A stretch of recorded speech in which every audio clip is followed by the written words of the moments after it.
बिस्मिल्लाहिर्रहमानिर्रहीम। शुरू करता हूँ अल्लाह के पाक नाम से जो बहुत बड़ा मेहरबान नहायत रहने वाला है। दोस्तों, बहनों, भाइयों और बुजुर्गों, हम तारीख इस्लाम के बनु अमिया का दौर हुकूमत और बनु अब्बास के बारे में इस वीडियो में जिक्र करेंगे। तो दोस्तों, बहनों, भाइयों, मोहम्मद अली अब्बास इन अनथक काम करने वाले इंसान थे। उन्होंने अपनी मेहनत से बनु अब्बास के मकसद की तकमील के लिए सारे इराक, ईरान, खरासान और मौजूदा दौर के इन वस्ती एशिया जमहूरी ममालिक तुर्कमान, करखिजिया, ताजिक, अजबक के अवाम में अपनी हामियों का एक जाल बिछाया दिया। मोहम्मद बिन अली अब्बास के इंतकाल के बाद इनके बेटे इब्राहिम इमाम बने। जैसे जैसे बनु अब्बास की ये तारीख जोर पकड़ने लगी कि खिलाफत पर बनु हाशिम का ही असल हक बनता है, इसकी एक शाख होने की वजह से बनु अब्बास खिलाफत के हकदार हैं। वैसे बनु उमय्या की वजह से बनु हाशिम पर जालिमाना दबाव बढ़ता गया। बनु उमय्या के खलीफा मरवान ने इब्राहिम को गिरफ्तार कर लिया, कैद खाने में डाल दिया। आखिरकार खोलते हुए चूने में इनका सर डबोकर इन्हें शहीद कर दिया गया। मरने से पहले इब्राहिम अपने भाई अबुल अब्बास अब्दुल्ला से राबता कायम कर चुके थे और इन्हें इमाम मुकर्रर कर चुके थे। अबुल अब्बास अब्दुल्ला ने कसम खाई कि वो अपने भाई की इस जालिमाना मौत का बदला जरूर लेंगे। आगे चलकर हम देखते हैं कि उन्होंने इंतहाई बेदर्दी से ये बदला भी लिया। हुकूमत पर कब्जा करने की पूरी एक नस्ल बाद ही बनु अब्बास की हुकूमत को नजरियाती जवाब मिल सका। सन 770 में खलीफा मंसूर ने एक खारजी के सवाल पर यह जवाब फराहम किया था। इनका नुक्ता नजर सरवर दो आलम सल्लल्लाहु अलैहि वसल्लम की कोई नरीना औलाद जिंदा न रही थी। वरासत बाप से बेटों को मिलती है, इसलिए हजरत फातिमा ज़हरा की औलाद का रसूल पाक सल्लल्लाहु अलैहि वसल्लम की वरासत पर कोई हक हासिल नहीं है। इसलिए वरासत खुद बखुद हुजूर पाक सल्लल्लाहु अलैहि वसल्लम के चचा हजरत अब्बास की नरीना औलाद की तरफ मुंतकिल हो जाती है। अब्बासी इनकलाब के दौरान खिलाफत के बारे में एक नजरिया ऊपर आया जो इंतहाई दूरस सियासी नताइज का हामिल रहा, लेकिन ये नजरिया आने वाली सदी में अपनी तासीर को बैठा। इस नजरिया को खारजियों ने पेश किया था। उन्होंने यूं दलाल पेश किए कि खिलाफत पर सिर्फ बनु हाशिम या बनु उमय्या की ही इजारादारी नहीं है, बल्कि इस पर तमाम मुसलमानों को बराबर हक होना चाहिए, चाहे वो अरबी हूं कि अजमी। बाज़ाहिर ये जमहूरी नजरिया इस्लाम के सियासी ढांचे के किनारे से हमेशा झलकता रहा। इसकी वजह यह थी कि खारजियों ने अपने इंतहा पसंद मुतालबा के लिए इंतहाई कायराना और जाबराना रवा रखी। सन 740 में इस्लाम के सियासी उफ़क़ पर तूफान के साथ दिखाई दे रहे थे। तूफान के ये बादल एक नए इनकलाब की तरफ इशारा कर रहे थे। इस्लाम का सियासी निज़ाम खिलाफत और इमामत के बहम मुतसादम होने वाले दावेदारों से घिरा हुआ था।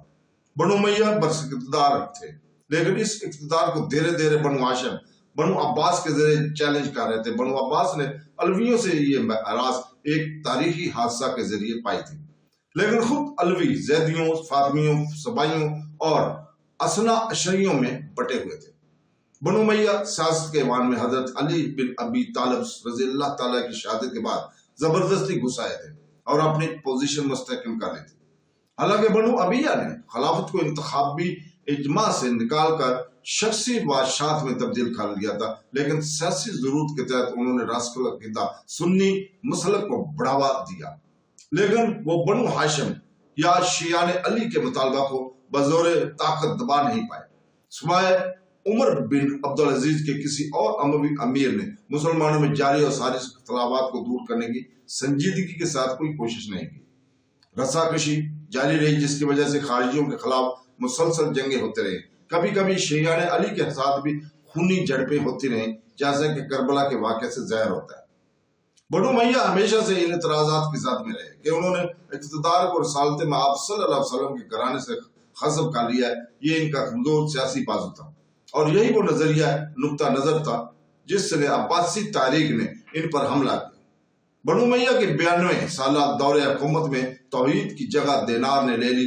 हक्काम ये भूल गए कि इस्लामी हुकूमत इस्मानी अमानत है, इसका अवलीन अमल तौहीद परस्ती को फैलाना है। यही वो आला और बरतर फलसफियाना तब्दीली थी जिसने मुजाहिदों को हज्जाज के रेगिस्तान से उठाकर पैरस के किनारे और दरिया सिंध के सहल तक पहुंचा दिया। یہ اعلیٰ فلسفہ بنو امیہ کے دور میں کہیں کھو گیا۔ بنو امیہ میں ایشیا یورپ کے سلاطین کی طرح بادشاہ کا ایک سلسلہ بن کر رہ گئے جن کا مطمع نظر دولت اور اقتدار تھا۔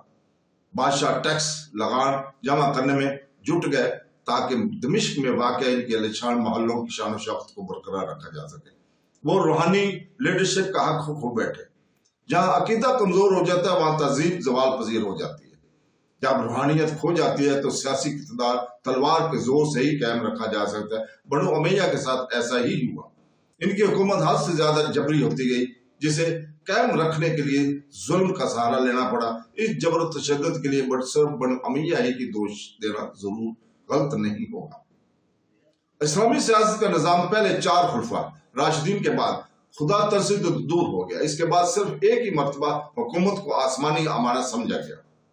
اس کی مثال یوں دے سکتے ہیں کہ برِ صغیر ہند میں 13 سے 17ویں صدی عیسوی تک مسلمانوں نے حکومت کی، لیکن ان مسلمان بادشاہوں نے تبدیلی مذہب کو روکنے کی کوشش کی، صرف اس وجہ سے کہ اس سے ان کا لگان اور آمدنی میں کمی ہو جاتی ہے۔ اس کا نتیجہ یہ ہو کہ 500 سال حکومت کرنے کے باوجود ہندوستان میں صرف 1/4 لوگ ہی اسلام قبول کر پائے۔ بنو امیہ کے بنیادی پیغام کو بھلا دیا۔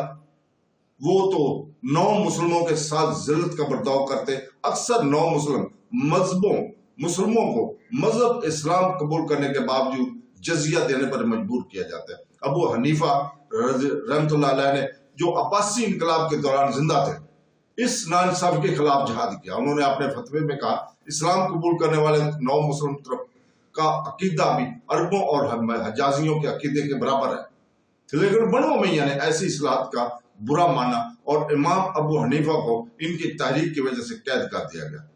خراسان اور ایران میں عرب فوج اور نظام حکومت کے اعلیٰ ترین عہدوں پر فائز تھے۔ اس کا نتیجہ نسل پر مبنی تقسیم اور علیحدگی پسند کی صورت میں نکلا۔ اسلام میں بے شمار لوگوں کے داخل ہونے کے ساتھ ہی طاقت کا مرکز 9 مسلم ارانیوں اور ترکیوں کی طرف منتقل ہو گیا جنہوں نے ایوان اقتدار کی فائدہ بخش عہدوں سے دور رکھا گیا تھا۔ اس دور میں سماجی ڈھانچہ یوں دکھائی دینے لگا تھا جیسے کوئی احرام الٹ دیا گیا اور ہر چیز اس وقت الٹی نظر آ رہی تھی۔ اپنے کو برتر سمجھنے والے عرب اقلیت اس کے اقتدار سے فائدہ اٹھا رہے تھے۔ اب سماجی انقلاب کے لیے راہ ہموار تھی۔ اس سماجی اقتصادی اور سیاسی انتصابی کے اس احرام کے گرنے میں کچھ لمحات ہی باقی رہ گئے تھے۔ کرپشن جو سیاست کے اعلیٰ ایوانوں سے شروع ہوئی ہوتے ہوئے گورنروں چھوٹے چھوٹے عہدیدار تک اس کے لپیٹ میں آ گئے۔ حجاز بن یوسف کی سفاکی سے اور بربریت تو ایک زبان زد خاص عام کی کہاوت بن گئی۔ عہدہ داروں کو ایمانداری اور اہلیت کی وجہ سے ترقی دینے کی بجائے جیسا کہ حضرت عمر بن خطاب رضی اللہ تعالیٰ کے عہد میں ہوا کرتا تھا، جیسا کہ اسی دور کے چینی بادشاہوں تانگ میں قابلیت اور امتحان کی بنیاد پر ہوتا تھا، بنو امیہ کے گورنروں اور عہدیداروں کا انتخاب شاہی خاندان کے افراد سے ان کو وفاداری کی بنیاد پر ہونے لگا۔ گورنروں کی ظلم و ستم کا ایک سرمایہ ایک قابلیت کے طور پر شمار کیا جاتا ہے۔ اس اقرا پروری عوام کے ساتھ ناانصافی اور ظلم کو متبوع علاقوں کو قابو میں رکھنے کا ایک طریقہ خیال کیا جاتا ہے۔ دراصل دمشق کے حکمران دور دراز صوبوں کو اپنے قابو میں رکھ نہیں سکے۔ اس دور کا مواصلاتی نظام بھی ایسا نہ تھا کہ رابطہ برابر قائم رہتا۔ اس سے جب کافی فاصلہ پر واقع صوبہ خراسان سے بنو امیہ کے خلاف چیلنج نے سر اٹھایا تو دمشق کا رد عمل کافی ایسا کمزور اور غیر مضبوط رہا۔ بنو امیہ سماج میں اتحاد قائم رکھنے کی صلاحیت کو بیٹھے، رعایا میں اتحاد کو فوقیت دینے کے برخلاف وہ عرب قبائل کے آپسی چھوٹے موٹے جھگڑوں میں جانبدارانہ رویہ اپنانے لگے۔ اسلام کے آنے سے پہلے عربستان کے عرب قبائل عصبیت اور میں گرفتار تھے، معمولی سی باتوں پر نسل در نسل لڑائیوں میں جنگ میں الجھ جاتے تھے۔ یہ قبائل 2 بڑے دھڑوں میں منقسم تھے۔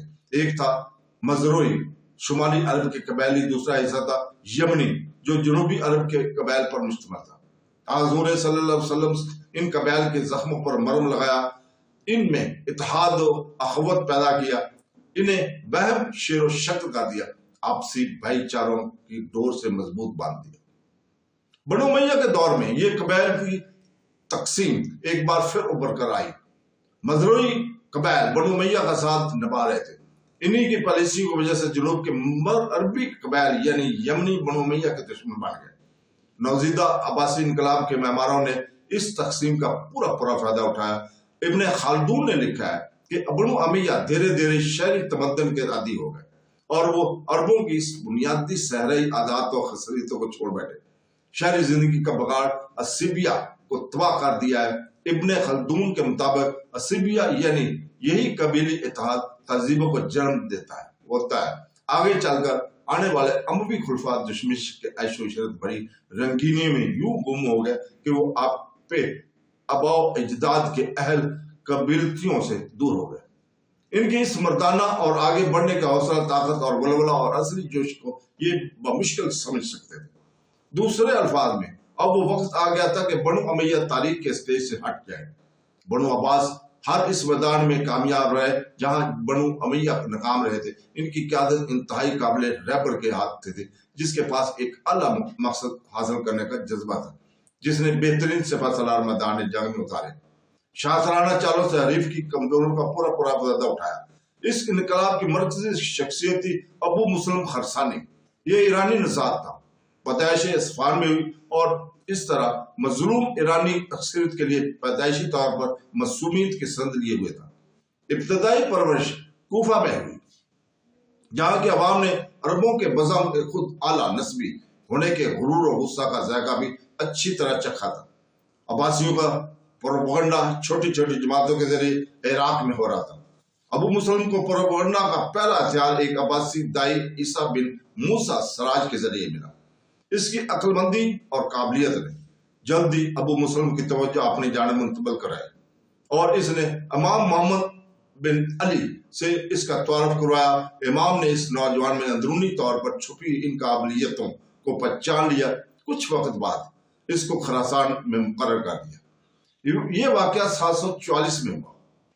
खरासान में अदम इत्मीनान का लावा पाक रहा था। बनु उमैया के जुल्म सतम की इस फरासत ने अवामी मुकाम में इंतहाई तलखी घोर रखी थी। गैर मुनसफाना मसूल और लगान की वजह से ईरानियों के दिलों में अरबों के लिए नफरत बनप रही थी। अरब बजाते खुद कई कबाइलों में बटे हुए थे। बनु उमैया ने लायक इंसानों और उल्मा के मुंह पर या तो बंद कर दिए थे या उल्मा मजबूर अपने खुद अवामी जिंदगी से हटकर गोशा नशीन हो गए थे। ऐसे माहौल में बनु हाशिम और अहले बैत के हकूक के लिए अब्बासियों का प्रोपगंडा अवाम में बहुत ज्यादा मशबूल हो गया। अलवियों ने भी अब्बासियों का साथ दिया। इनके लिए नफरत अंगेज बनु उमैया को हटाने और शायद हजरत अली रज़ी अल्लाह तआला अन्हु, हजरत फातिमा ज़हरा के घराने की हुकूमत एक बार फिर लाने का यह बेहतरीन मौका था। आम आदमी भी बनु उमैया के अहदेदारों के जालिम और गैर इंसानियत भरे सलूक से तंग आ चुके थे और इनसे निजात की दुआएं मांग रहे थे। खरासान का गवर्नर इस वक्त नसर बिन सियार था। वो एक लायक बनु उमैया का वफादार मजरूई अरब था। इसकी उम्र 80 बरस से तजावज कर चुकी थी। दमिश्क में इसके मालिक जिसे निजाम से हुक्म चला रहे थे, वो भी अपने मालिकों की तरह इस महदूद जाबराना सियासी निजाम का सख्त पैरोकार था। इसने मुकामी यमनी और मजरूई कबाइल के झगड़ों में जाबराना रवैया अपनाया और एक कबीले के सरदार अली करमानी का कत्ल करा दिया। इसकी वजह से करमानी के कबीले वाले इससे दूर हो गए और बनु उमैया के पक्के दुश्मन हो गए। अरबों की इन दाखिली झगड़ों को सुलझाने की कोशिश भी हुई, लेकिन अबू मुस्लिम ने अपनी सियासी बाजीगरी से इन दोनों कबाइलों को आपस में मिलने न दिया और इन्हें एक दूसरे से दूर रखने में कामयाब हो गए। अरबों में इधर जब आपसी दुश्मनी बढ़ने लगी तो इधर अबू मुस्लिम ने अपना पासा फेंका। अपने इंतहाई कारआमद खुफिया जमीन दोज निजाम के जरिए सब तरफ ये खबर फैला दी कि 25 रमजान को यौम मातम मनाया जाए इन तमाम अहमा कराम की याद में जिन्हें बनु उमैया ने शहीद किया है। मुकर्ररा दिन खरासान के अवाम ने काले झंडे लहराए और बगावत की इब्तिदा होगी। यही काला रंग आगे चलकर बनु अब्बास के निशान का हिस्सा बन गया। मोर शहर में जल्द ही रोम डाला गया। नसर ने मरवान से मदद के लिए अपील की, लेकिन जैसा कि तारीख के फैसला कुन लम्हात के दौरान होता आया है, हालात ने ऐसे करवट ली कि बनु उमैया बेबस होकर रह गए। मक्का और मदीने में खारजियों ने जबरदस्त बगावत कर दी। मरवान इस बगावत को फरो करने में लग गया। اور عراق کے گورنر نصر کی مدد کرنے کو حکم دیا۔ عراقیوں کے خراسان کے سرحدوں پر پہنچنے تک کافی دیر ہو چکی تھی۔ ابو موسیٰ نے پورے خراسان پر مکمل قبضہ کر لیا اور اپنے اس کی مالی اور انسانی وسائل میں کافی اضافہ ہو چکا تھا۔ عراقیوں کے لیے کوئی موقع نہ تھا اور وہ بری طرح شکست کھا گئے۔ تقریباً یہی وہ وقت تھا جب مروان نے امام ابراہیم کو چمڑے کے تھیلے میں بھرے کھولتے ہوئے چونے میں ان کا سر ڈبو کر انتہائی بے دردی سے شہید کر دیا۔ اس قتل نے اور جس صفاقی سے یہ قتل کیا گیا، اس عمل نے جلتی آگ پر پٹرول چھڑنے کا کام کیا۔ ابو العباس عبداللہ نئے امام بنے اور انہوں نے اپنے بھائی کے قتل کا بدلہ لینے کی قسم کھائی۔ حالات تیزی سے آگے بڑھنے لگے۔ ابو مسلم نے اپنی خدمت میں اس دور کے بہترین فوجی جرنیلوں کو رکھا۔ ایک قحطبہ بن شباب تھا اور یہ عرب نسل تھا، اس کا تعلق مدینہ سے تھا۔ دوسرا خالد بن برمک تھا، یہ ایرانی نسل تھا۔ قبطہ نے جنوب میں اصفہان کی جانب سے نصر پر حملہ کیا۔ نصر بھاگا اور راستے میں مر گیا۔ قبطہ با کے بیٹے حسن نے نہامت کا محاصرہ کر لیا۔ ادھر مروان کا بیٹا عبداللہ ایک امدادی فوج لے کر آگے بڑھا۔ تو دوستو، کل تک کے لیے اجازت، اللہ حافظ۔